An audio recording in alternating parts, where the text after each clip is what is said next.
पाहता LS मराठी पुण्यामध्ये मुसळधार पावसाची सुरुवात झाली आहे। आपण माझ्या मागे पाहू शकता, आपण सध्या बानेर एरियामध्ये आहे आणि या ठिकाणी मुसळधार पाऊस पडत आहे। मान्सून पूर्व पाऊस आहे हा आणि या मान्सून पूर्व पावसाची दमदार हजेरी पावसानं लावलेली आहे आणि या मागेही काही दिवसांपूर्वी असा मुसळधार पाऊस झाला होता आणि रस्ते सुद्धा पाण्याखाली गेले होते।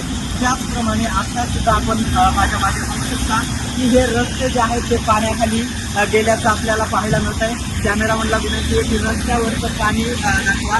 ते रस्ते जे आहेत ते पाण्याखाली गेलेले आहेत आणि गाड्यांच्या सुद्धा पाण्याखाली आता गाड्या सुद्धा या रस्त्यावरनं जात आहेत। काही ठिकाणी या ठिकाणी तुम्ही आपण पाहू शकता की झाडं सुद्धा या ठिकाणी पडलेली आहेत। मोठा मुसळधार पाऊस या ठिकाणी सुरू आहे। पुण्याच्या बानेर एरियामध्ये सध्या आपण उभा आहे। बानेर एरियाबरोबरच शिवाजीनगर असेल, कात्रज असेल, इंदोरी असेल या भागात सुद्धा मुसळधार पाऊस सध्या सुरू आहे।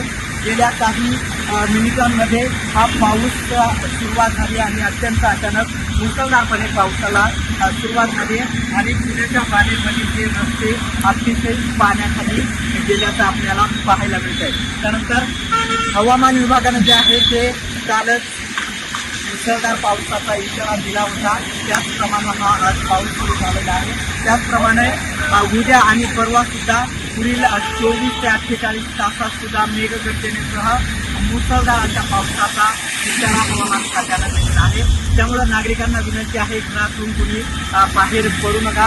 मुसळधार पाऊस पडण्याची शक्यता आहे। विजांचा गडगडाट होण्याची शक्यता आहे। आता सुद्धा आपण पाहू शकता की मोठ्या प्रमाणात विजांचा गडगडाट या ठिकाणी सुरू आहे आणि रस्ते सुद्धा पाण्याखाली गेलेले आहेत। काही तास हा पाऊस असाच राहण्याची शक्यता आहे। बानेरसह पुण्याच्या अनेक भागांमध्ये रस्ते ब्लॉक झाले आहेत, वाहतूक बंद झाली आहे। त्याचप्रमाणे नागरिक जे आहेत त्यांची दुकानं बंद झाली आहेत। रस्त्यांच्या कडेला असणाऱ्या टपऱ्या असतील त्या सुद्धा बंद झालेल्या आहेत। मुसळधार पावसामुळे पुण्याला झोडपून काढले। विजांच्या गडगडाटासह पुढील काही तास सुद्धा पाऊस पडणार असल्याची शक्यता हवामान विभागाने वर्तवली आहे। त्यामुळे पुणेकरांना आता सध्या उन्हाच्या तडाख्यापासून काहीसा गारवा मिळाला असला तरी या पावसानं पुणेकरांना झोडपून काढले।